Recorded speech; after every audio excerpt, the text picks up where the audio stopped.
Hi all. അപ്പോ നമ്മള് നമ്മുടെ തംബ്നെയിലിൽ കണ്ട പോലെ തന്നെ ക്യാപിറ്റൽ സ്ട്രക്ചർ തിയറീസിന്റെ കോൺസെപ്റ്റുകൾ മാത്രമാണ് ഈ വീഡിയോയിൽ നമ്മൾ ഡിസ്കസ് ചെയ്യാൻ പോണത്. ഇത് ഭയങ്കര ഹെൽപ്ഫുൾ ആയിരിക്കും നിങ്ങൾക്ക്. ലൈക്ക് നമ്മളുണ്ടല്ലോ ഈ ക്യാപിറ്റൽ സ്ട്രക്ചർ തിയറീസിൽ ഭയങ്കര ഡീറ്റെയിൽ ആയിട്ടൊന്നും പഠിക്കണില്ല. നമ്മുടെ ഈ CMA ഇന്റർ ലെവൽ അല്ലെങ്കിൽ ഇന്റർ ലെവൽ ആയാലും ഈ ക്യാപിറ്റൽ സ്ട്രക്ചർ തിയറീസ് ഇപ്പൊ ഈ പോസ്റ്റ് ഗ്രാജുവേഷൻ ഒക്കെ ഇല്ലേ അതിലൊക്കെ ഒരു ബുക്കായിട്ട് തന്നെ വരുന്നുണ്ട്. ഇപ്പൊ നമുക്ക് FM എന്നുള്ള ഒരു പേപ്പർ ഒരു ബുക്കായിട്ട് സബ്ജക്റ്റ് ആയി വരുന്നില്ല. അതുപോലെ തന്നെ ഒരു ക്യാപിറ്റൽ സ്ട്രക്ചർ തിയറീസ് ഒരു പേപ്പർ ആയിട്ട് തന്നെ വരുന്നുണ്ട്. അപ്പൊ അത്രയും വാസ്റ്റ് ആയിട്ടുള്ള ഒരു സംഭവത്തിന് ചെറിയ ചെറിയ ലൈക്ക് എൻഡിങ് ആയിട്ടുള്ള ഇക്വേഷനുകൾ അല്ലെങ്കിൽ ചെറിയ ചെറിയ കോൺസെപ്റ്റുകൾ മാത്രമാണ് നമ്മുടെ FM എന്നുള്ള ഒരു പേപ്പറിൽ ഇൻക്ലൂഡ് ചെയ്തിട്ടുള്ളൂ. അപ്പോ എക്സാം പെർസ്പെക്റ്റീവിൽ നിങ്ങൾ എന്തൊക്കെ അറിയേണ്ടതുണ്ട് ആ ഒരു ആസ്പെക്റ്റിലാണ് നമ്മൾ ഇതിന്റെ കോൺസെപ്റ്റുകൾ കവർ ചെയ്യണുള്ളൂ. വളരെ സിമ്പിൾ ആണ്. ഇതിലേക്ക് 4 അപ്രോച്ചാണ് മെയിൻ ആയിട്ട് നമുക്ക് പഠിക്കാനുള്ളത്. അപ്പൊ ആ 4 അപ്രോച്ചുകളാണ് ഡിസ്കസ് ചെയ്യുന്നത്. ഭയങ്കര ഷോർട്ട് ആയിട്ട് നമുക്ക് ഡീറ്റെയിൽ ആയിട്ട് നിങ്ങൾക്ക് മനസ്സിലാവുന്ന രീതിയിൽ തന്നെ നമുക്ക് ഡിസ്കസ് ചെയ്യാം. ഓക്കെ. അപ്പൊ ക്യാപിറ്റൽ സ്ട്രക്ചർ തിയറീസ് എന്ന് പറയുമ്പോൾ ക്യാപിറ്റൽ സ്ട്രക്ചറിനെ കുറിച്ചിട്ടുള്ള എന്തോ തിയറീസ് എന്ന് പറഞ്ഞു കഴിഞ്ഞാൽ വലിയ വലിയ പ്രൊഫസേഴ്സ് പല എക്കോണമികളും പല സംഭവങ്ങൾ അനലൈസ് ചെയ്ത് നമ്മുടെ നോർമൽ ഐക്യുവിനെക്കാളും കൂടുതലുള്ള ആൾക്കാർ ബുദ്ധിയുള്ള ആൾക്കാർ പറഞ്ഞ കേൾക്കണം എന്ന് പറയില്ല. അതുപോലെ ബുദ്ധിയുള്ള ആൾക്കാർ എക്കോണമിയും അങ്ങനെ പല ഇൻഫ്ലേഷൻ സംഭവങ്ങളൊക്കെ അനലൈസ് ചെയ്തിട്ട് നമ്മുടെ ബിസിനസിന്റെ ട്രെൻഡ് സംഭവം അനലൈസ് ചെയ്തിട്ട് ഉണ്ടാക്കിയിട്ടുള്ള തിയറീസ് ആണ്. അപ്പൊ പല ആൾക്കാരും അത് ആക്സെപ്റ്റ് ചെയ്ത ശരിയാണെന്ന് ആക്സെപ്റ്റ് ചെയ്യുമ്പോഴാണ് നമ്മളെപ്പോലുള്ളവർക്കൊക്കെ അത് പഠിക്കാൻ വരിക. അപ്പൊ അങ്ങനെ പല ആൾക്കാരും ഫോം ചെയ്ത തിയറിയാണ് net income approach, net operating income approach, traditional theory അല്ലെങ്കിൽ traditional approach, Giliani and Miller approach. Okay. ഇപ്പൊ ക്യാപിറ്റൽ സ്ട്രക്ചർ തിയറീസിൽ ക്യാപിറ്റൽ സ്ട്രക്ചറിനെ റിലേറ്റ് ചെയ്ത തിയറി ആണെന്ന് മനസ്സിലായല്ലോ. അപ്പൊ ക്യാപിറ്റൽ സ്ട്രക്ചർ എന്താണെന്ന് അറിയണം. നത്തിങ് ബട്ട് ഈ നമ്മളുണ്ടല്ലോടാ, ഞാൻ പറയുന്നതിന്റെ മുന്നേ ഒരു കാര്യം പറയട്ടെ. നമ്മള് ഫോർ എക്സാമ്പിൾ ബാംഗ്ലൂർക്ക് ട്രിപ്പ് പോയി വിചാരിക്കും. അപ്പോ ബാംഗ്ലൂർ ട്രിപ്പ് പോകുമ്പോ ഒബ്വിയസ്ലി 4 ആൾക്കാര് കൂട്ടാ തീരുമാനിക്കണം. അപ്പൊ ഒരാൾ പറഞ്ഞു ബാംഗ്ലൂർക്ക് ട്രിപ്പ് പറയുമ്പോ മറ്റാൾ എന്തായാലും ചോദിക്കും ബാംഗ്ലൂർക്ക് എത്ര സമയം എടുക്കും എത്താനെന്ന് ചോദിക്കില്ലേ? അപ്പൊ ഞാൻ പറയാണ്, പ്രത്യേകിച്ച് ബ്ലോക്കുകളൊന്നും ഇല്ല എന്നുണ്ടെങ്കിൽ 4 മണിക്കൂർ എടുക്കും. അപ്പൊ അവിടെ ഞാനൊരു അസംഷൻ പറയാണ്. എന്ത്? ബ്ലോക്ക് ഇല്ലെങ്കിൽ 4 മണിക്കൂർ കൊണ്ട് എത്താൻ പറ്റും. ട്രെയിനില് പോണ അല്ലെങ്കിൽ ബസ്സിലോ കാറിലോ ഇങ്ങനെ whatever the route it is പോണെന്നുണ്ടെങ്കിൽ എത്താൻ പറ്റും. അപ്പൊ അതുപോലെ തന്നെ കുറച്ച് അസംഷൻസുകൾ പറയുന്നുണ്ട്. ഈ 4 തിയറീന്റെ ജനറൽ ആയിട്ട്. ആ അസംഷനെ ബേസ് ചെയ്തിട്ടാണ് ഈ തിയറി പറയണ പോലെ ഇക്വേഷൻ കാൽക്കുലേറ്റ് ചെയ്തിട്ട് ക്യാപിറ്റൽ സ്ട്രക്ചറിന്റെ വാല്യൂ കണ്ടുപിടിക്കണമെന്നുണ്ടെങ്കിൽ എന്തിനാണ് ഈ ഇക്വേഷൻ ഒക്കെ യൂസ് ചെയ്യുന്നത് പറഞ്ഞിട്ടില്ല പറയാം. എന്നിട്ട് ഇവിടെ അസംഷന്റെ ബേസിസിൽ വേണം ഈ നെറ്റ് ഇൻകം അപ്രോച്ചിൽ പറയണ ഓരോ സംഭവങ്ങൾ അല്ലെങ്കിൽ ഇക്വേഷൻ യൂസ് ചെയ്യാൻ എന്നുള്ള പറയണല്ലോ. അപ്പൊ എന്തൊക്കെ അസംഷൻസ് ലൈക്ക് മെയിൻ ആയിട്ടുള്ള അസംഷൻസ് പറയാം എന്ന് വെച്ച് കഴിഞ്ഞാല് കമ്പനിയിൽ ആകെ സോഴ്സ് ഓഫ് ലൈക്ക് അതിന് മുന്നേ ക്യാപിറ്റൽ സ്ട്രക്ചർ എന്താന്ന് പറയട്ടെ. ക്യാപിറ്റൽ സ്ട്രക്ചർ എന്ന് പറഞ്ഞു കഴിഞ്ഞാൽ nothing but long term sources long term sources of fund which is used for starting the business. Nothing but ഇന്നിപ്പോ എനിക്ക് ഞാനൊരു കമ്പനി തുടങ്ങുകയാണെങ്കിൽ കമ്പനി തുടങ്ങുകയാണെങ്കിൽ ഒബ്വിയസ്ലി ഇക്വിറ്റി ഉണ്ടാവില്ലേ? ഓണർഷിപ്പ് ഇൻഡിക്കേറ്റ് ചെയ്യണ ഫാക്ടർ അല്ലേ അത്? ഇക്വിറ്റി ഷെയർ ക്യാപിറ്റൽ ഉണ്ടാവും. ഒരു 10 ലക്ഷം രൂപ ഇഷ്യൂ ചെയ്ത് വിചാരിക്കാം. 10 ലക്ഷം ഇക്വിറ്റി ഷെയർ ക്യാപിറ്റൽ. പിന്നെ അതുപോലെ ഡിബെഞ്ചർ ഞാൻ മേടിച്ചു. ഞാൻ വേണമെങ്കിൽ ഡെപ്റ്റ് എന്ന് പറയാം. ഡിബെഞ്ചർ ആണെങ്കിൽ ഡെപ്റ്റ് എന്ന് പറയാം. ഡിബെഞ്ചർ എന്ന് പറഞ്ഞാൽ ഡെപ്റ്റ് എന്നല്ല, ഡെപ്റ്റിന്റെ ഒരു ബ്രോഡർ ടേം അതിന്റെ ഉള്ളിലൊരു സാധനം ഡിബെഞ്ചർ. ഒരു 10 ലക്ഷം വീണ്ടും ഡിബെഞ്ചർ ഇഷ്യൂ ചെയ്ത് മേടിച്ചു. പിന്നെ എന്താണ് ലൈക്ക് പ്രിഫറൻസ് ഷെയർ വിചാരിക്കുക ലൈക്ക് ഒരു 5 ലാക്ക്. അപ്പൊ ഇതൊക്കെ ലോങ് ടേം സോഴ്സ് ഓഫ് ഫണ്ടാണ്. ഈ കിട്ടുന്ന ഫണ്ട് ഉപയോഗിച്ചിട്ടല്ലേ നമ്മൾ ബിസിനസ് നടത്തുക. അപ്പൊ ഇതിനെ മൊത്തത്തിൽ പറയണ പേരാണ് ക്യാപിറ്റൽ സ്ട്രക്ചർ. അപ്പൊ ക്യാപിറ്റൽ എങ്ങനെയാണ് സ്ട്രക്ചർ ചെയ്തിട്ടുള്ളത്? ഇതാണ് long term source of fund. വേണമെങ്കിൽ ഇതിൽ ബോണ്ട് സംഭവങ്ങളൊക്കെ വരാട്ടോ. ലോങ് ടേം സോഴ്സ് എന്തൊക്കെ ഉണ്ട് അതൊക്കെ വരാം. മോർ ദാൻ 1 ഇയർ വരുന്നത്. അപ്പൊ എന്താ ഇതാണ് സ്ട്രക്ചർ. അപ്പൊ ഈ ക്യാപിറ്റൽ സ്ട്രക്ചറിനെ കുറിച്ചിട്ടുള്ള തിയറീസ്. അപ്പൊ ഈ തിയറിയിലൊക്കെ പറയണത് എന്താന്ന് വെച്ചാൽ ഈ ഓരോ തിയറിയിലും പല പല രീതിയിലാണ് പറയുന്നത്. ചില തിയറി പറയുന്നുണ്ട് ഈ ക്യാപിറ്റൽ സ്ട്രക്ചർ KO എന്ന ഫാക്ടറിനെ ഇൻഫ്ലുവൻസ് ചെയ്യും എന്ന് പറയുന്നുണ്ട്. അപ്പൊ KO എന്താന്ന് അറിയണം. ഓക്കെ, KO എന്താന്ന് പറയാം. അതിപ്പോ ജസ്റ്റ് പെൻഡിങ്ങിന് വെക്കുക. ഞാൻ പറഞ്ഞിട്ടില്ല. KOനെ ഇൻഫ്ലുവൻസ് ചെയ്യും. ചില തിയറി പറയണത് ഈ ക്യാപിറ്റൽ സ്ട്രക്ചർ KOനെ ഇൻഫ്ലുവൻസ് ചെയ്യും. KOനെ ഇൻഫ്ലുവൻസ് ചെയ്യുമ്പോൾ KO അതുവഴി വാല്യൂ ഓഫ് ഫേമിനെ ഇൻഫ്ലുവൻസ് ചെയ്യും എന്നാണ് പറയണത്. ചില തിയറിയിൽ അങ്ങനെ വാല്യൂ ഓഫ് ഫേമിനെ ഇൻഫ്ലുവൻസ് ചെയ്യുന്നു പറയുന്നുണ്ട്. ചില തിയറിയിൽ അങ്ങനെ ഇൻഫ്ലുവൻസ് ചെയ്യില്ല എന്ന് പറയുന്നുണ്ട്. ഏതൊക്കെ തിയറി ഇൻഫ്ലുവൻസ് ചെയ്യുക ഏതൊക്കെ തിയറി ഇൻഫ്ലുവൻസ് ചെയ്യില്ല എന്നൊക്കെ ഞാൻ പറഞ്ഞുതരാം. നമുക്ക് ഒരു കാര്യം ചെയ്യാം. എന്നാ ഒരു ബാലൻസ് ഷീറ്റ് വരക്കാം. ഇത് ഒരു ബാലൻസ് ഷീറ്റ്. ഇവിടെ ഇക്വിറ്റി 10 ലാക്ക് ഉണ്ട്. ഡെറ്റ് ഒരു ലൈക്ക് 10 ലാക്ക് ഉണ്ടെങ്കിൽ ഒരു ഈസ് ഓഫ് കാൽക്കുലേഷൻ 10 ലാക്ക് തന്നെ വെക്കാം. അപ്പൊ ഇക്വിറ്റിയില് ഇപ്പൊ ഒന്ന് ആലോചിച്ച് നോക്കട്ടെ, നമുക്ക് ആരെങ്കിലും ഫ്രീ ആയിട്ട് പൈസ തരുമോ? ആ ഇല്ല, ഫ്രീ ആയിട്ട് പൈസ തരത്തില്ല. ഇപ്പോ ഞാനൊരു കമ്പനിയുടെ ഷെയർ മേടിക്കുന്നുണ്ടെങ്കിൽ, ഇവിടെ നമ്മൾ കമ്പനിയുടെ പോയിന്റ് ഓഫ് വ്യൂ ഡിസ്കസ് ചെയ്യാം നമുക്ക്. Like share holder point of view discuss ചെയ്യണം. ഞാനൊരു കമ്പനി തുടങ്ങി, ABC ലിമിറ്റഡ് എന്നൊരു കമ്പനി തുടങ്ങി. അപ്പോ എനിക്ക് ഒബ്വിയസ്ലി ഞാൻ ഷെയർസ് ഇഷ്യൂ ചെയ്യൂലോ. പബ്ലിക് കമ്പനി വിചാരിക്ക്. ഷെയർസ് ഇഷ്യൂ ചെയ്യുമ്പോൾ ആ ഷെയർ മേടിക്കണ ഷെയർ ഹോൾഡർ അല്ലെങ്കിൽ ഇൻവെസ്റ്റർ എനിക്കൊരു 10 രൂപ തരുന്നുണ്ടെങ്കിൽ, അല്ലെങ്കിൽ ആ ഷെയറിന് ഒരു 1000 രൂപ വിചാരിക്കുക, 10 രൂപ മോശമല്ലേ, 1000 രൂപ തരുന്നുണ്ടെങ്കിൽ അയാള് ഇത് വെറുതെ എനിക്ക് തരൂ ഈ 1000 രൂപ. കമ്പനി വളരട്ടെ, കമ്പനി വളർന്ന് ഇന്ത്യ സൂപ്പർ ആവട്ടെ എന്നാണോ ഇയാൾ വിചാരിക്കുക? അല്ല, ഇയാൾ ഒരു ഡിവിഡൻഡ് എക്സ്പെക്ട് ചെയ്യും. ഇക്വിറ്റി ഷെയർ ഡിവിഡൻഡ് കൊടുക്കുന്ന നിർബന്ധമില്ല എന്നൊക്കെ അറിയാം. ബട്ട് എന്നാലും പ്രോഫിറ്റ് ഉണ്ടെങ്കിൽ ലൈക്ക് എക്സ്പെക്ട് ചെയ്യൂലോ. ഇപ്പൊ ഡിവിഡൻഡ് കൊടുക്കാത്ത അടുത്ത കൈക്ക് ഉപ്പ് തേക്കാത്ത കമ്പനിയാണെന്നുണ്ടെങ്കിൽ ഒരാളെ ഷെയർ മേടിക്കില്ല. അപ്പൊ കമ്പനിയുടെ ഷെയർ മേടിക്കണം കമ്പനിയുടെ ആവശ്യമാണ്. എന്നാൽ ഡിവിഡൻഡ് കിട്ടണം എന്നുള്ളത് ഷെയർ ഹോൾഡറിന്റെ ആവശ്യമാണ്. നത്തിങ് ബട്ട് ഇൻവെസ്റ്ററിന്റെ ആവശ്യമാണ്. അപ്പോ ഒരു എക്സാമ്പിൾ, ഈ ഷെയർ ഹോൾഡർ എക്സ്പെക്ട് ചെയ്യുന്ന ഡിവിഡൻഡ് ഒരു 500 റുപ്പീസാ വിചാരിക്കുക. അപ്പൊ 1000 റുപ്പീസ് അല്ലേ കൊടുക്കുന്നത്, ഫേസ് വാല്യൂവിൽ തന്നെ കൊടുക്കുന്നത് വിചാരിക്കുക. അപ്പൊ 500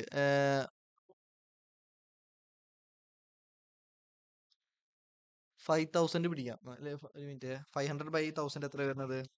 ഒരു നല്ലൊരു പെർസെന്റേജ് ആണോ നോക്കാനാണ്. 50% ഡിവിഡൻഡ് ഒന്നും കൊടുക്കില്ലല്ലോ. ഒരു 50 വിചാരിക്കാം. ഒറ്റ മിനിറ്റ്, 50 ബൈ 1000 എത്ര? 5%. ഓക്കെ. ഇവിടെ നോക്കട്ടാ. അപ്പൊ 500 ലൈക് 50 റുപ്പീസ് ആണ് ഡിവിഡൻഡ് എക്സ്പെക്ട് ചെയ്യണമെന്നുണ്ടെങ്കിൽ, ഇവിടെ കോസ്റ്റ് ഓഫ് ഇക്വിറ്റി എത്രയാണ്? ഇപ്പൊ 1000 രൂപയാണ് എനിക്ക് ഇക്വിറ്റി തന്നിട്ടുള്ളത്. ആര്? ഈ ഷെയർ ഹോൾഡർ. ഇക്വിറ്റി വഴി എനിക്ക് 1000 രൂപയാണ് കിട്ടിയിട്ടുള്ളത്. അപ്പൊ ആ ഡിവിഡൻഡ് ഷെയർ ഹോൾഡർ എക്സ്പെക്ട് ചെയ്യുന്ന 50 രൂപയാണെന്നുണ്ടെങ്കിൽ, കമ്പനിയുടെ പോയിന്റ് ഓഫ് വ്യൂവിൽ 50 രൂപ അല്ലേ ഡിവിഡൻഡ് ആയി കൊടുക്കുന്നത്? കിട്ടിയത് എത്ര? 1000 രൂപ. അപ്പൊ 50 ഡിവൈഡഡ് ബൈ 1000 അടിക്കുമ്പോ എത്ര വരുന്നത്? 5%. അപ്പൊ ഇവിടെ കോസ്റ്റ് ഓഫ് ഇക്വിറ്റി, ഇവിടെ ഇക്വിറ്റി വഴിയല്ലടാ ഷെയർ ഹോൾഡർ വന്നത്. കോസ്റ്റ് ഓഫ് ഇക്വിറ്റി അതിനെ KE എന്നും പറയും. KE പറയുന്നത് 5% ആണ്. അല്ലേ? അതിലാർക്കും സംശയമില്ലല്ലോ. ഇപ്പൊ ആ 5% നമുക്ക് ഇവിടെ എടുക്കാം. ഇവിടെ എക്സാമ്പിളിന് ഒരു കൺവീനിയൻസ് 1000 രൂപ പറഞ്ഞുള്ളൂ. അങ്ങനെ കുറെ പേര് മേടിച്ചിട്ട് 10 ലക്ഷം കിട്ടി വിചാരിക്കും ഇക്വിറ്റി വഴി. ഇത് nothing but cost of fund ആണ്. എനിക്ക് അയാള് ഒരു 1000 രൂപ തന്നിട്ടുണ്ടെങ്കിൽ ആ 1000 രൂപക്ക് അയാൾ എനിക്ക് വെറുതെ തരില്ല. അയാൾക്ക് എന്തായാലും തിരിച്ചു കൊടുക്കണം. ആ ഡിവിഡൻഡ് ഫോമിൽ കൊടുക്കും. അപ്പൊ ഇത് എനിക്ക് തന്നതിന് അയാൾക്ക് ഞാൻ കൊടുക്കുന്ന റിട്ടേൺ അല്ലെങ്കിൽ ഒരു കോസ്റ്റ്, അല്ലെങ്കിൽ എന്നെ സംബന്ധിച്ചിടത്തോളം കോസ്റ്റ് ആണ്. കമ്പനിയുടെ ആസ്പെക്റ്റിൽ എനിക്ക് ഇപ്പൊ എടാ ഞാൻ ബാങ്കിൽ നിന്ന് ലോൺ എടുത്തിട്ട് ഞാൻ ഇൻട്രസ്റ്റ് കൊടുക്കുകയാണ്. അത് ബോറോവറെ സംബന്ധിച്ചിടത്ത് കോസ്റ്റ് ആണ്. എന്നാൽ ബാങ്കിനെ സംബന്ധിച്ചിടത്തോളം അത് റിട്ടേൺ ആണ്. അപ്പൊ ഇവിടെ ഷെയർ ഹോൾഡറെ സംബന്ധിച്ചിട്ട് 50 രൂപ ഡിവിഡൻഡ് ആണെങ്കിൽ അല്ലെങ്കിൽ റിട്ടേൺ ആണെങ്കിൽ എന്നെ സംബന്ധിച്ചിടത്തോളം അത് കോസ്റ്റ് ആണ്. അപ്പൊ കോസ്റ്റ് ഓഫ് ഇക്വിറ്റി പറഞ്ഞാൽ നത്തിങ് ബട്ട് ഇക്വിറ്റിയുടെ മേലെ ഷെയർ ഹോൾഡർ എക്സ്പെക്ടേഷൻ മീറ്റ് ചെയ്യാൻ വേണ്ടി ഇൻകർ ചെയ്യുന്ന കോസ്റ്റ്, അതാണ് കോസ്റ്റ് ഓഫ് ഇക്വിറ്റി. 5% നമുക്ക് എഴുതാം ഇവിടെ. അതുപോലെ തന്നെ ഡെപ്റ്റിലും ബാങ്കിൽ ലോൺ എടുക്കുമ്പോ ഇൻട്രസ്റ്റ് ഇല്ലാതെയാണോ അവര് തരാ? ഇല്ല, അതൊക്കെ ബാങ്ക് തന്നിട്ടുണ്ടാവും. അപ്പൊ നമ്മള് പ്രത്യേകിച്ച് കണ്ടുപിടിക്കേണ്ട ആവശ്യമില്ല. അതൊരു 8% വിചാരിക്കാം. ഓക്കെ.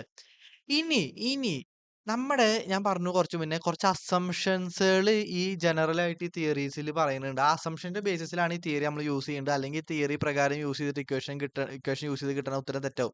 അപ്പൊ അതിൽ ഫസ്റ്റത്തെ മെയിൻ തിയറിയാണ്, കമ്പനി ഡെറ്റ് ആൻഡ് ഇക്വിറ്റി മാത്രമേ യൂസ് ചെയ്യുള്ളൂ, അല്ലെങ്കിൽ അതിൽ നിന്ന് മാത്രമാണ് ഫണ്ട് റേസ് ചെയ്യുള്ളൂ. അതാണ് ഫസ്റ്റത്തെ അസംഷൻ. അപ്പൊ ഡെറ്റ് ഇക്വിറ്റിയും യൂസ് ചെയ്യണ കമ്പനിയിൽ മാത്രമാണ് ഇക്വേഷൻ യൂസ് ചെയ്യാൻ പാടുള്ളൂ. അപ്പൊ ഈ പ്രിഫറൻസ് ഷെയർ ക്യാപിറ്റൽ ഞാൻ എടുത്ത് ലൈക്ക് ഉള്ള സ്ഥലത്ത് ഈ തിയറീസ് യൂസ് ചെയ്യരുത്. അതുകൊണ്ടാണ് ഞാനിവിടെ ബാലൻസ് ഷീറ്റിൽ ഡെറ്റ് ഇക്വിറ്റി മാത്രം എഴുതിയത്. അതൊരു ഫസ്റ്റ് അസംഷൻ ആണ്. രണ്ടാമത്തെ അസംഷൻ എന്ന് പറഞ്ഞു കഴിഞ്ഞാല്, total asset will be given. Nothing but ക്വസ്റ്റ്യനിൽ ടോട്ടൽ അസറ്റ് തന്നിട്ടുണ്ടായിരിക്കും. അല്ലെങ്കിൽ ടോട്ടൽ അസറ്റ് നമുക്ക് അറിയും, ലൈക്ക് അല്ലെങ്കിൽ ഐഡന്റിഫൈ ചെയ്യാൻ പറ്റും. ആ ഒരു സിനാരിയോയിലാണ് തിയറി യൂസ് ചെയ്യാൻ പാടുള്ളൂ. പിന്നെ ബിസിനസ് റിസ്ക് സെയിം ആയിരിക്കും എല്ലാ ഫേമിനായാലും അക്രോസ് ദി ഇയർ ആയാലും. നത്തിങ് ബട്ട് EBIT കോൺസ്റ്റന്റ് ആയിരിക്കും. EBIT മാറത്തില്ലാന്ന്. ഇപ്പൊ ഞാന് ഡിബഞ്ചർ, എനിക്ക് ഓൾറെഡി ഡിബഞ്ചർ 50 ലക്ഷം, ഇക്വിറ്റി 60 ലക്ഷം ഉണ്ടായിരുന്നു വിചാരിക്കുക. ഞാൻ ഡിബഞ്ചർ അത് 60 ലക്ഷം ആക്കി, അല്ലെങ്കിൽ ഇക്വിറ്റി 70 ലക്ഷം ആക്കി. ഇങ്ങനെ ക്യാപിറ്റൽ സ്ട്രക്ചർ മാറ്റുന്നത് കൊണ്ട് ഒരിക്കലും EBIT മാറ്റം വരത്തില്ല.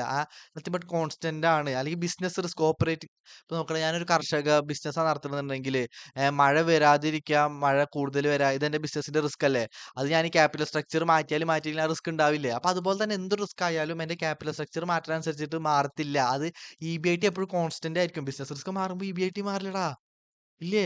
റിസ്ക് കൂടുമ്പോ ഇപ്പൊ മഴ വന്നില്ല. എന്റെ കൃഷി നശിച്ചു. എന്റെ ഇബിഐടി കുറയില്ലേ? ഇബിഐടി പറഞ്ഞാൽ എന്താ അറിയില്ലേ? Earnings before interest and tax. നിങ്ങൾക്ക് കുറച്ചൊക്കെ ഒരു ഐഡിയ ഉണ്ടെന്ന് വിചാരിക്കുന്നു ട്ടാ. Earnings before interest and tax. അതൊക്കെ നമ്മള് വഴിയെ പഠിക്കും. ഓക്കെ. അപ്പൊ ഇതാണ് മെയിൻ ആയിട്ടുള്ള ഒരു തിയറീസ്. അപ്പൊ ഇവിടെ നമ്മൾ ഡെറ്റ് ഇക്വിറ്റി മാത്രമേ യൂസ് ചെയ്യുള്ളൂ. ഇപ്പൊ നമ്മള് കെഇ പഠിച്ചു. ഈ ഇക്വിറ്റീനെ പറയണ ഇക്വിറ്റിയുടെ കോസ്റ്റിനാണ് കെഇ പറയാ. അതുപോലെ തന്നെ ഈ ഡെറ്റിന്റെ പെർസെന്റേജിൽ അതിനെയാണ് കെഡി പറയാ. ഇനി നമ്മൾ നേരത്തെ ഒരു കെഒ പറഞ്ഞില്ലേ? ആ കെഒ ആണ് കണ്ടുപിടിക്കാൻ പോണത്. കെഒ എന്ന് പറയുന്നത് ഓവറോൾ കോസ്റ്റ് ഓഫ് ക്യാപിറ്റൽ. ഇക്വിറ്റിയുടെ കോസ്റ്റ് ആണ് കെഇ, അല്ലെങ്കിൽ കോസ്റ്റ് ഓഫ് ഇക്വിറ്റി ആണ് കെഇ, കോസ്റ്റ് ഓഫ് ഡെറ്റ് ആണ് കെഡി, നത്തിങ് ബട്ട് 8%. ഇനി മൊത്തത്തിൽ എത്രയാണ് ഓവറോൾ കോസ്റ്റ് ഓഫ് ക്യാപിറ്റൽ? ഈ ഓവറോൾ കോസ്റ്റ് ഓഫ് ക്യാപിറ്റൽ എത്രയാണ് വരിക?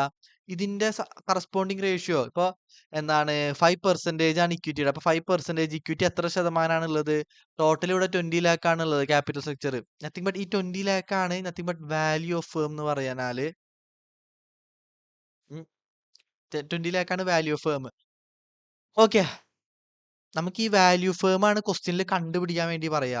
അതൊക്കെ നമുക്ക് അതിലോട്ട് എത്താം. അതിന് മുന്നേ ഞാൻ ഈ പറയാൻ പോകുന്ന സാധനമൊക്കെ കംപ്ലീറ്റ് ചെയ്യട്ടെ.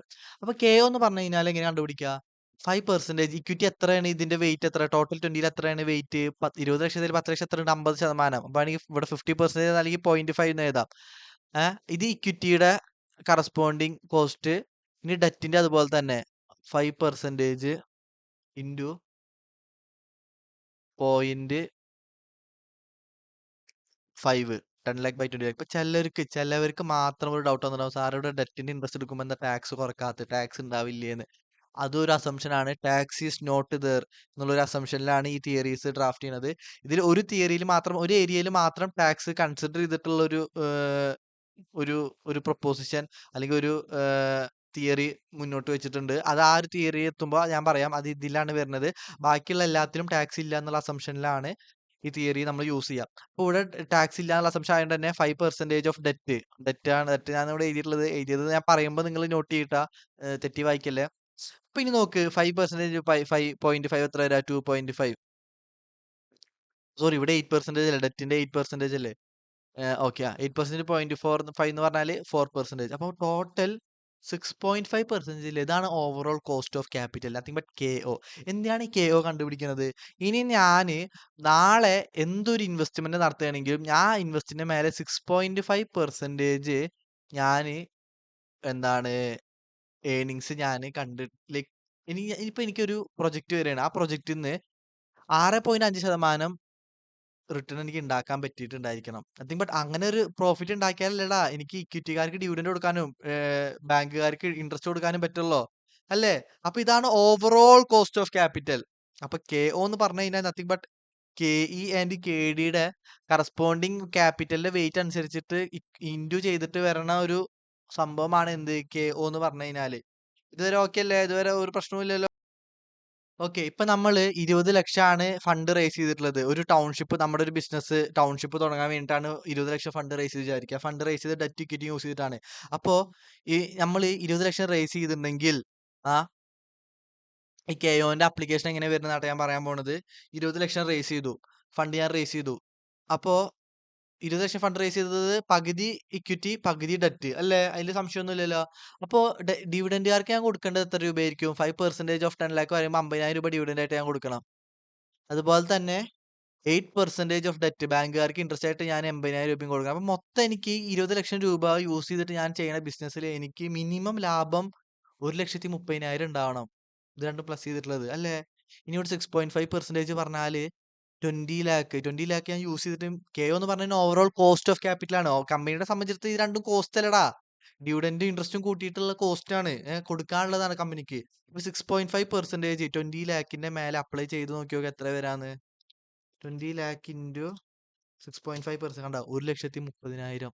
അപ്പോ ഇത്രയെങ്കിലും മിനിമം റിട്ടേൺ ഈ 20 ലാക്ക് ഇത്ര ഉണ്ടാക്കാൻ പാടുള്ളൂന്നല്ല. ഈ 20 ലാക്ക് യൂസ് ചെയ്തിട്ട് ചെയ്യുന്ന ബിസിനസിന്റെ മേലെ മിനിമം 6.5% എങ്കിലും റിട്ടേൺ കമ്പനി ഉണ്ടാക്കിയിരിക്കണം. എന്നാലാണ് ആ കമ്പനിക്ക് ഈ 1,30,000 കിട്ടുന്ന ലാഭത്തിൽ നിന്ന് 50,000 ഷെയർ ഹോൾഡർക്ക് കൊടുക്കാൻ പറ്റുള്ളൂ, ബാക്കി 80,000 ബാങ്കിന് കൊടുക്കാൻ പറ്റുള്ളൂ. ഇത് ഇവരുടെ എക്സ്പെക്ടേഷൻ മീറ്റ് ചെയ്തില്ല എന്നുണ്ടെങ്കിൽ പിന്നെ രണ്ടാമത് ഇക്വിറ്റി ഇഷ്യൂ ചെയ്യുമ്പോൾ ആരെങ്കിലും നമ്മുടെ മേടിക്കോ? ഇല്ല. അണ്ട് അപ്പൊ ഇതിനൊക്കെയാണ് കോസ്റ്റ് ഓഫ് ക്യാപിറ്റൽ കാൽക്കുലേറ്റ് ചെയ്യണത്. ഇനി ഇനി ഇനി ഞാൻ പറയാൻ പോണത് നോക്കട്ടാ. ഇപ്പോ നമുക്ക് എക്സാമിനുണ്ടല്ലോ ഈ 10 lakhും ഈ 10 lakhും ആയിരിക്കും എക്സാമിന് നമ്മൾക്ക് കണ്ടെത്തേണ്ടി വരിക. ഇത് ക്വസ്റ്റ്യനിൽ തന്നിട്ടുണ്ടാവില്ല. ഇപ്പൊ ഇവിടെ നോക്ക്. ഇപ്പോ 80,000 ഇപ്പൊ എക്സാമിന് ഫോർ എക്സാമ്പിൾ ഇത് 80,000 പറഞ്ഞാൽ ബട്ട് ഇൻട്രസ്റ്റ് അല്ലേ, ഇൻട്രസ്റ്റ് ഓൺ ലോൺ അല്ലേ. എഴുതിയത് കൺഫ്യൂഷൻ ആവണമെങ്കിൽ ഞാൻ ജസ്റ്റ് ഒന്ന് വേണ്ട സാധനങ്ങൾ ഒന്നുകൂടി റീഅറേഞ്ച് ചെയ്തിട്ട് എഴുതാണ്. ഇക്വിറ്റി സെയിം സാധനം എഴുതണമെന്നുള്ളൂ കേട്ടോ. 10 lakh at the rate of 5%, debt at the rate of 8%, എത്ര 10 lakh. നമുക്ക് എക്സാമിന് നമുക്ക് ഡെറ്റ് ഇക്വിറ്റി മാത്രമാണ് കമ്പനിയുടെ ലൈബിലിറ്റി സൈഡിൽ ഉണ്ടാവുള്ളൂ എന്നുള്ളൊരു അസംഷൻ ഉണ്ട് നമുക്ക് ഈ തിയറി യൂസ് ചെയ്യുമ്പോൾ. അപ്പൊ നത്തിങ് ബട്ട് ഈ ബാലൻസ് ഷീറ്റ് ടോട്ടൽ ഇവിടെ അസറ്റ് സൈഡ് ഉണ്ടാവും കേട്ടോ. നത്തിങ് ബട്ട് 20 lakh അല്ല എവിടെയും വരാം. ഇവിടെ 20 lakh ആണ് വരാം. നമുക്ക് എക്സാമിന് ഇത് nothing but value of firm ആണ്. ഈ ക്യാപിറ്റൽ സ്ട്രക്ചർ യൂസ് ചെയ്തിട്ട് വാല്യൂ ഓഫ് ഫേം ആണ് നമുക്ക് കണ്ടുപിടിക്കാൻ എക്സാമിന് ചോദിക്കുക. ഇതാണ് നമ്മൾ കണ്ടുപിടിക്കുന്നത്. ഇത് നമ്മൾക്ക് തന്നിട്ടുണ്ടാവില്ല. ആ ഓക്കെ. അതിന് മുന്നേ ഓക്കെ, ലൈക്ക് ഇത് ആദ്യം കംപ്ലീറ്റ് ചെയ്തിട്ട് ബാക്കി തുടങ്ങാം. ഓക്കെ, അപ്പൊ വാല്യൂ ഓഫ് ഫേം ആണ് എക്സാം നമുക്ക് കണ്ടുപിടിക്കാൻ തന്നിട്ടുണ്ടാവുക. ഓക്കെ, അപ്പോ എക്സാമിന് തന്നിട്ടുണ്ടാവുക എന്താന്ന് വെച്ച് കഴിഞ്ഞാല് ഈ റേറ്റ് തന്നിട്ടുണ്ടാവും. അതുപോലെ തന്നെ ഈ 10 lakhന്റെ മേലെ നമ്മൾ ഡിവിഡൻഡ് കൊടുക്കേണ്ട എക്സ്പെക്ടേഷൻ മീറ്റ് ചെയ്യാൻ വേണ്ടി കൊടുക്കേണ്ട ഒരു ഡിവിഡൻഡ് ഇല്ലേ, ആ ഡിവിഡൻഡ് തന്നിട്ടുണ്ടാവും. നത്തിങ് ബട്ട് 50,000 രൂപ തന്നിട്ടുണ്ടാവും എക്സാമിന്. അതുപോലെ തന്നെ ഈ 5% തന്നിട്ടുണ്ടാവും. എന്നിട്ട് ഇത് കണ്ടുപിടിക്കാനാണ് പറയാ. കാരണം വാല്യൂ ഓഫ് ഫേം ആണ് നമുക്ക് കണ്ടുപിടിക്കാൻ പറയുന്നത്. വാല്യൂ ഓഫ് ഫേം കണ്ടുപിടിക്കാൻ ഈ രണ്ട് സാധനങ്ങൾ കണ്ടുപിടിക്കണ്ടേ.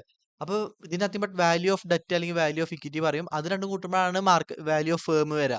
കാരണം ഈ ഫണ്ട് യൂസ് ചെയ്തിട്ടല്ലടാ ബിസിനസിന്റെ ഓരോ സംഭവങ്ങൾ മേടിക്കുക അല്ലേ.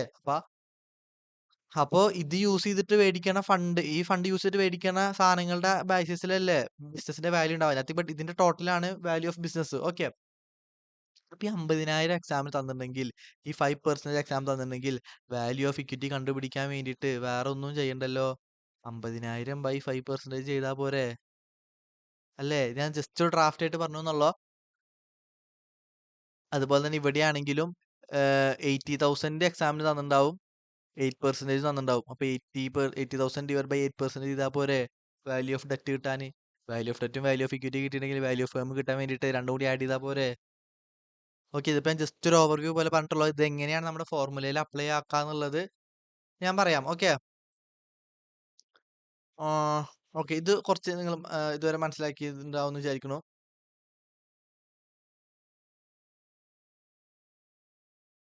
ഇപ്പോ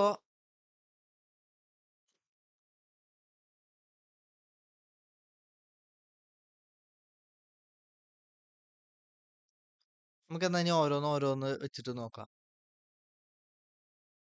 ഫസ്റ്റത്തെ നമുക്ക് നെറ്റ് ഇൻകം അപ്രോച്ച് വെച്ചിട്ട് തന്നെ തുടങ്ങാം. ഓക്കെ, അപ്പൊ നെറ്റ് ഇൻകം എന്ന് പറഞ്ഞാൽ എന്താ? നമ്മുടെ ആദ്യം അതിന് മുന്നേ നമുക്ക് നമ്മുടെ ഒരു പ്രോഫിറ്റ് ആൻഡ് സ്റ്റേറ്റ്മെന്റ് ഒരു ബ്രോഡർ ടേമിൽ നമുക്ക് വരക്കാം. സെയിൽസ് ഉണ്ടാവും, ലെസ് വേരിയബിൾ കോസ്റ്റ് എത്രയാണ്, ഏതാണ് ബാക്കി വരാ, contribution. Okay, sound okay. Contribution വരും, അതിൽ നിന്ന് ഫിക്സ്ഡ് കോസ്റ്റ് കുറക്കും. പിന്നെ ബാക്കി വരുന്നത് എന്താ, earnings before interest and tax. അതിൽ നിന്ന് നമ്മൾ എന്ത് കുറക്കും, ഇൻട്രസ്റ്റ് കുറക്കും. ബാക്കി വരുന്നതാണ് ഏർണിങ്സ് ബിഫോർ ടാക്സ്, അല്ലെങ്കിൽ ഈ EBIT ആണെങ്കിൽ ഓപ്പറേറ്റിംഗ് പ്രോഫിറ്റ് ഒന്നും പറയാട്ടാ. കാരണം പ്യുവർ ബിസിനസിന്റെ മാത്രം ലാഭമാണ് ഇവിടെ കാണിക്കുന്നത്. ബിസിനസിന് പുറമേ ആയിട്ടുള്ള ഫിനാൻഷ്യൽ എക്സ്പെൻഡിച്ചർ കുറക്കണതിന് മുന്നുള്ളത് അതിന്റെ ഓപ്പറേറ്റിംഗ് പ്രോഫിറ്റ്. ഈ ഏർണിങ്സ് ബിഫോർ ടാക്സിനെ നമുക്ക് വേണമെങ്കിൽ നെറ്റ് ഇൻകം എന്നും പറയാം. ഓക്കെ, പിന്നെ ഇവിടെ ലെസ് ടാക്സ് വരുമോ? ഇല്ല, കാരണം മേലെ തന്നെ നോ കോർപ്പറേറ്റ് ടാക്സ് എന്നുള്ള അസംഷനിലല്ലേ. അപ്പൊ ടാക്സ് വരത്തില്ല. പ്രിഫറൻസ് ഡിവിഡൻഡ് വരുമോ? ഇല്ല, മേലെ ഡിപ്റ്റും ഇക്വിറ്റി മാത്രമുള്ള എന്നുള്ള അസംഷനിലല്ലേ നമ്മള് ഈ തിയറീസ് ഒക്കെ ഫോളോ ചെയ്യണം. അപ്പൊ ഈ രണ്ട് സംഭവങ്ങൾ വരത്തില്ല. അപ്പോ ഈ നെറ്റ് ഇക്വിറ്റി അല്ലെങ്കിൽ സോറി ഏർണിങ്സ് ബിഫോർ ടാക്സ് അല്ലെങ്കിൽ നെറ്റ് ഇൻകം എന്ന് പറഞ്ഞു കഴിഞ്ഞാൽ ഇനി ടാക്സും കുറക്കണ്ട പ്രിഫറൻസ് ഡിവിഡനും കൊടുക്കണ്ട. അപ്പൊ നത്തിങ് ബട്ട് ഇത് മൊത്തം ആർക്കുള്ളതാണ്? ഇക്വിറ്റി ഷെയർ ഹോൾഡേഴ്സിനുള്ളതല്ലേ? നത്തിങ് ബട്ട് ഡിവിഡൻഡ് ആയിട്ട് കൊടുക്കാനുള്ളതല്ലേ? പിന്നെ ഒരു അസംഷനും ഉണ്ട് ട്ടാ നമുക്ക് മേലെ. നമ്മള് 100% ഡിവിഡൻഡ് പേ ഔട്ട് ചെയ്യുന്നു. നത്തിങ് ബട്ട് നമുക്ക് 1000 കോടി ലാഭം ഉണ്ടെങ്കിൽ 1000 കോടി ഡിവിഡൻഡ് ആയി കൊടുക്കും. 1 രൂപ പോലും നമ്മൾ റീറ്റെയിൻ ചെയ്യില്ല. ആ ഒരു അസംഷനിലാണ് ഈ തിയറി വർക്ക് ആവത്തുള്ളൂ. ഓക്കെ. അപ്പൊ ഇവിടെ ഇത് ഫുള്ളും ഇക്വിറ്റി ഷെയർ ഹോൾഡേഴ്സിന് കൊടുക്കുകയാണ് ചെയ്യാ. അതുപോലെ തന്നെ ഈ ഇൻട്രസ്റ്റ് എമൗണ്ടോ ഡെറ്റുകാർക്ക് കൊടുക്കും, ഡെറ്റ് ഹോൾഡേഴ്സിന് കൊടുക്കും. അപ്പൊ ഞാൻ കുറച്ചു മുന്നേ പറഞ്ഞു എക്സാമിന് നമുക്ക് ഇൻട്രസ്റ്റിന്റെ എമൗണ്ട് തരും. അതുപോലെ തന്നെ KDയും തരും. KD പറഞ്ഞ ഇൻട്രസ്റ്റിന്റെ പെർസെന്റേജ്. അതുപോലെ തന്നെ നെറ്റ് ഇൻകം ചിലപ്പോൾ ഇതൊന്നും തന്നിട്ടുണ്ടാവില്ല. ചിലപ്പോൾ ഈ ഡീറ്റെയിൽസ് എനിക്ക് തന്നിട്ടുണ്ടാവും. അപ്പൊ ഇത് ഉപയോഗിച്ച് നമ്മൾ ഇത് കണ്ടുപിടിക്കണം. നെറ്റ് ഇൻകം ചിലപ്പോൾ തന്നിട്ടുണ്ടാവും. അതുപോലെ തന്നെ KE തന്നിട്ടുണ്ടാവും. അപ്പൊ നമുക്ക് വാല്യൂ ഓഫ് ഡെറ്റ് കാണാൻ എന്താ ചെയ്യേണ്ടത്? Value of debt is equal to ഇപ്പൊ ഇൻട്രസ്റ്റ് ഫോർ എക്സാമ്പിൾ 50,000 വിചാരിക്കും. 50,000 തന്നിട്ടുണ്ട്. KDയുടെ പെർസെന്റേജ് ഫോർ എക്സാമ്പിൾ 5% വിചാരിക്കും. Value of debt, value of OI അല്ല, വാല്യൂ ഓഫ് ഡെറ്റ് എന്ന് പറഞ്ഞു കഴിഞ്ഞാൽ 50,000 ഡിവൈഡഡ് ബൈ 5% എത്ര വരിക? 5 lakh ആയിരിക്കും. അല്ല 5 lakh അല്ല 10 lakh. 10 lakh. അതുപോലെ തന്നെ ലൈക്ക്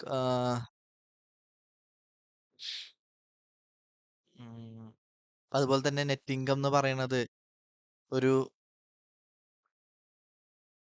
ലൈക്ക് നെറ്റ് ഇൻകം ഒരു 60,000 വിചാരിക്കും. അപ്പൊ 60,000 തന്നിട്ടുണ്ട്.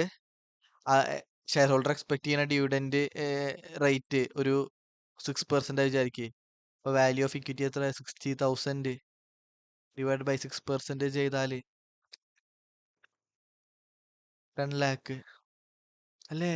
അപ്പൊ വാല്യൂ ഓഫ് ഡെറ്റും കിട്ടി, വാല്യൂ ഓഫ് ഇക്വിറ്റിയും കിട്ടി. അപ്പൊ വാല്യൂ ഓഫ് ഫേം കണ്ടുപിടിച്ചൂടെ? 20 lakh അല്ലേ?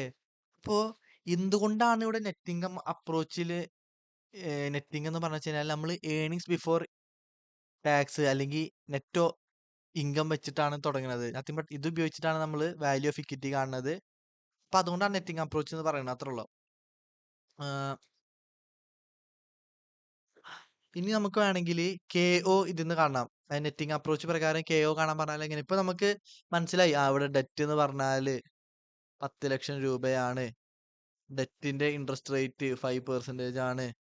ഇക്വിറ്റി പറയണത് ലൈക്ക് മേലെയാണ് വരേണ്ടത്. ഇക്വിറ്റി ഡെറ്റ് എന്നാണ് എഴുതേണ്ടത്. അപ്പൊ ലൈക്ക് മനസ്സിലാക്കാൻ വേണ്ടി ഇങ്ങനെ എഴുതുന്നുള്ളൂ. 6% 10 lakh 16 അല്ല 10. ഓക്കെ. ഇപ്പോ ഇങ്ങനെ നമുക്ക് മനസ്സിലായി. Nothing but value of firm എന്ന് പറഞ്ഞാൽ 20 lakh ആണ്. ഇപ്പൊ നമുക്ക് Kയും KD ഇനി KO ആണ് കണ്ടുപിടിക്കാൻ പറയുന്നത് വെച്ചാൽ എന്താ നമ്മൾ ചെയ്യാ? 10 lakh divide by 20 lakh into 5% എത്രയാണ് വരിക? 2.5 പ്ലസ് ഡെറ്റിന്റെ അതുപോലെ പ്രൊപ്പോർഷൻ ആയിട്ട് എടുക്കുക. 10/20 3 നത്തിങ് ബട്ട് 5.5%. അല്ലെങ്കിൽ വേറൊരു ഇക്വേഷൻ ഉണ്ട്. ഇതിനെ വാക്ക് എന്ന് പറയും, അല്ലെങ്കിൽ ലൈക്ക് WACC പറയും. WACC പറഞ്ഞാലും KO എന്ന് പറഞ്ഞാലും അല്ലെങ്കിൽ cost of capital, overall cost of capital എന്നൊക്കെ പറഞ്ഞാലൊക്കെ സെയിം തന്നെയാണ്. Okay okay okay. ഇതാണ് KO. എന്താണ് പറയാനുള്ളത്? ഈ KO കണ്ടുപിടിക്കാൻ വേറൊരു രീതിയും കൂടി ഉണ്ട്. എങ്ങനെയാന്ന് വെച്ച് കഴിഞ്ഞാല് ഇവിടെ ഏർണിങ്സ് ബിഫോർ ഇൻട്രസ്റ്റ് ആൻഡ് ടാക്സിൽ ഇപ്പൊ ഇതിന് നമുക്ക് കിട്ടിയ വാല്യൂ ഇതിലോട്ട് സബ്സ്റ്റിറ്റ്യൂട്ട് ചെയ്യാം. ഇപ്പൊ നെറ്റ് ഇൻകം എത്ര നമുക്ക് കിട്ടിയത്? 50,000 അല്ലേ പറഞ്ഞേ? 50,000 നെറ്റ് ഇൻകം. ഇവിടെ ഇൻട്രസ്റ്റ് എത്ര പറഞ്ഞത്? സോറി, നെറ്റ് ഇൻകം 60,000 പറഞ്ഞ് അല്ലേ? അതെ. ഇൻട്രസ്റ്റ് 50,000. അപ്പൊ earnings before interest and tax അല്ലെങ്കിൽ ഓപ്പറേറ്റിംഗ് പ്രോഫിറ്റ് എത്ര വരിക? 60,000 പ്ലസ് 50,000 അതേ ബട്ട് 1,10,000 അല്ലേ? 1,10,000 50,000 കുറച്ചാൽ 60,000 വരാ. സിമ്പിൾ അല്ലേ? ഓക്കെ. ഈ KO കണ്ടുപിടിക്കാനുള്ള വേറൊരു ഇക്വേഷൻ ആട്ടോ ഞാൻ പറയണത്. KOന്റെ വേറൊരു ഇക്വേഷൻ ആണ് എന്ത്? Earnings before interest and tax divided by KO. Sorry, like value of firm കണ്ടുപിടിക്കാനുള്ള വേറൊരു ഇക്വേഷൻ ആണ്. സത്യം ഈ 20 lakh ഡയറക്റ്റ് കണ്ടുപിടിക്കാം. അതിന്റെ ഒരു ഇക്വേഷൻ ആണ് earnings before interest and tax divide by KO. ഒന്ന് ആലോചിച്ച് നോക്കി. KO എന്ന് പറഞ്ഞാൽ എന്താ? ഓവറോൾ കോസ്റ്റ് ഓഫ് ക്യാപിറ്റൽ എന്ന് പറഞ്ഞാൽ എന്താ? ഡെറ്റിന്റെയും റേറ്റും ഇക്വിറ്റിയുടെ റേറ്റും അതാത് ക്യാപിറ്റലിന്റെ ഫണ്ടിന്റെ വെയിറ്റ് അനുസരിച്ചിട്ട് കണ്ടുപിടിച്ച മൊത്തത്തിലുള്ള ഒരു വാല്യൂ ആണ് KO എന്ന് പറഞ്ഞാൽ അല്ലേ?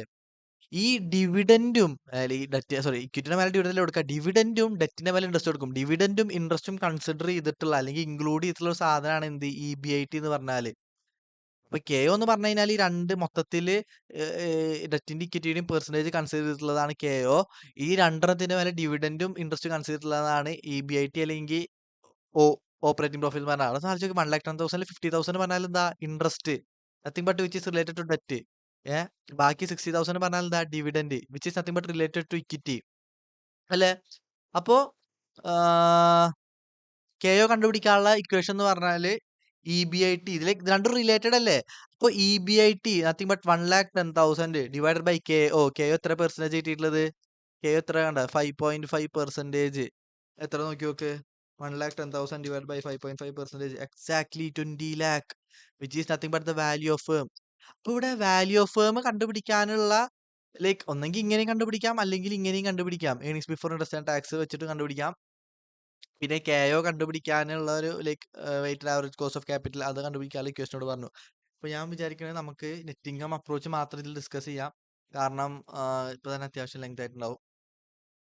അപ്പൊ നെറ്റിംഗ് അപ്രോച്ച് ഇപ്പൊ നമ്മൾ ഡിസ്കസ് ചെയ്ത് കഴിഞ്ഞുട്ടാ. വേറെ നല്ല നെറ്റിംഗ് അപ്രോച്ച് പറഞ്ഞു കഴിഞ്ഞാൽ നത്തിങ് ബട്ട് നെറ്റിംഗത്തിന്റെ ബേസിസിൽ നമ്മൾ വാല്യൂ ഓഫ് ഫേം കണ്ടുപിടിക്കുക. അതാണ് നെറ്റിംഗ് അപ്രോച്ച് പറഞ്ഞു കഴിഞ്ഞാൽ. അത് അതിന് മുന്നേ ഒരു കാര്യം കൂടി നമുക്ക് വൈൻഡ് അപ്പ് ചെയ്യാം. വേറെ ഒന്നല്ല, നമുക്കുണ്ടല്ലോ ഈ തിയറിനെ രണ്ട് രീതിയിൽ ഡിവൈഡ് ചെയ്യുന്നുണ്ട്. ഒന്ന് റെലവൻസ് തിയറിയും ഒന്ന് ഇറലവൻസ് തിയറിയും. എഴുതുമ്പോ ഇത്തിരി ഒരു റെലവൻസ് തിയറിയും ഇറലവൻസ് തിയറിയും. ഓക്കെ, അതവിടെ നിൽക്കട്ടെ, അതിലോട്ട് വരാം.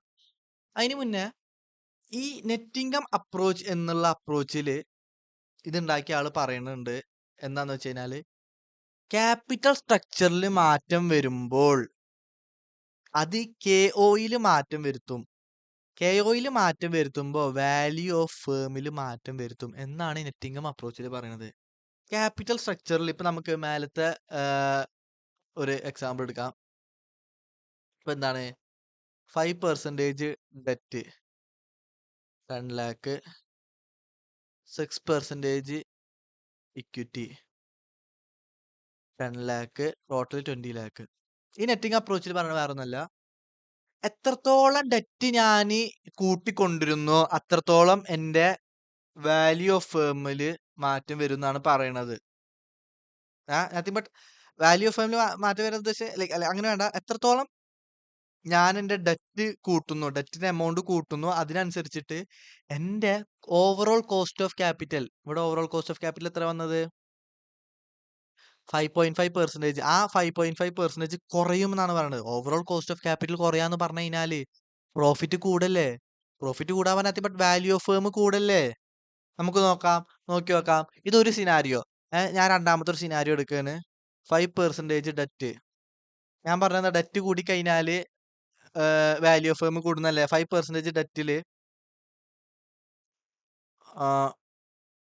ഒരു 15 lakh വിചാരിക്കും.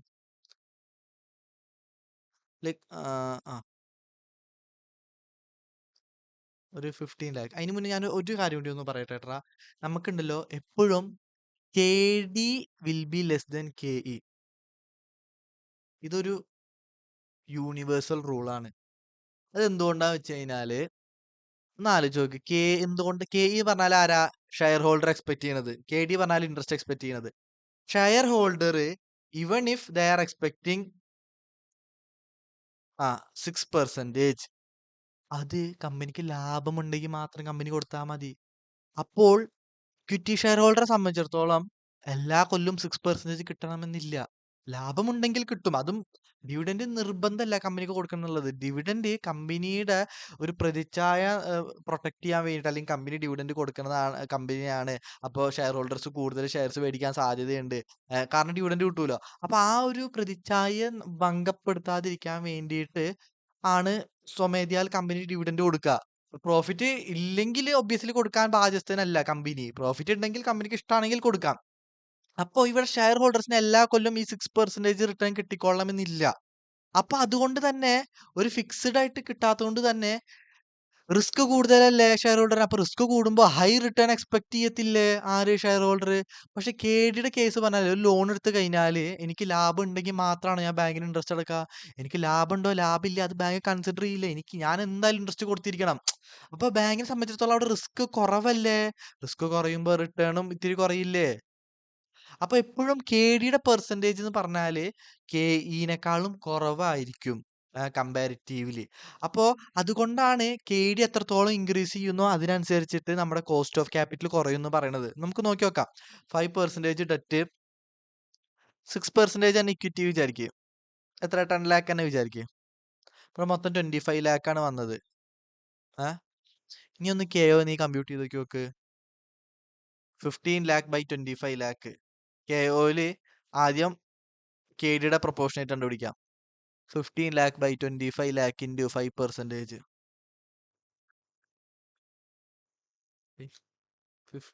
15 by 25 into 5.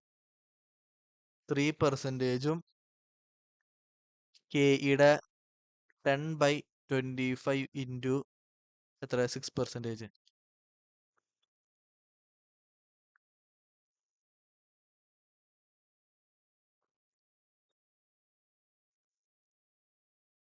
.4 രണ്ടും കൂട്ടിയേ 5.4 അല്ലേ വന്നത്. Which is nothing but overall cost of capital less ആവില്ലേ ചെയ്ത്. നമ്മുടെ കോസ്റ്റ് ഓഫ് ക്യാപിറ്റൽ കൂടുമ്പോ വാല്യൂ ഓഫ് ഫേം ഇംപ്രൂവ് ആവില്ലേ ചെയ്യുക. നത്തിങ് ബട്ട് ഇവിടെ വാല്യൂ ഓഫ് ഫേം എന്തായാലും ഇംപ്രൂവ് ആയിട്ടുണ്ട്. അല്ലാതെയും പ്രോഫിറ്റ് നമുക്ക് ഇൻട്രസ്റ്റ് കൊടുക്കുന്നത് കുറയുമ്പോൾ നമ്മുടെ നെറ്റ് ഇൻകത്തിൽ ബാക്കി വരല്ലേ ചെയ്യുക. അപ്പൊ പണ്ട് ഞാന് 10 ലക്ഷത്തിന് മേലെ 50,000, 10 ലക്ഷത്തിന് മേലെ 6% 60,000, 1,10,000 ഞാൻ ഇൻട്രസ്റ്റ് ഡിവിഡന്റ് ആയി കൊടുത്തിട്ടുണ്ട് എന്നുണ്ടെങ്കിൽ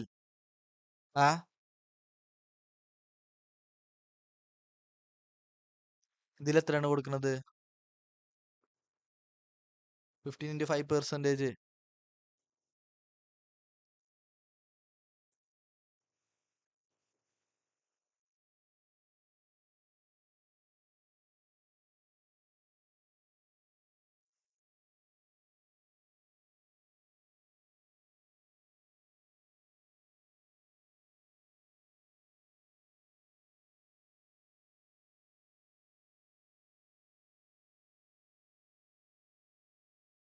$60,000.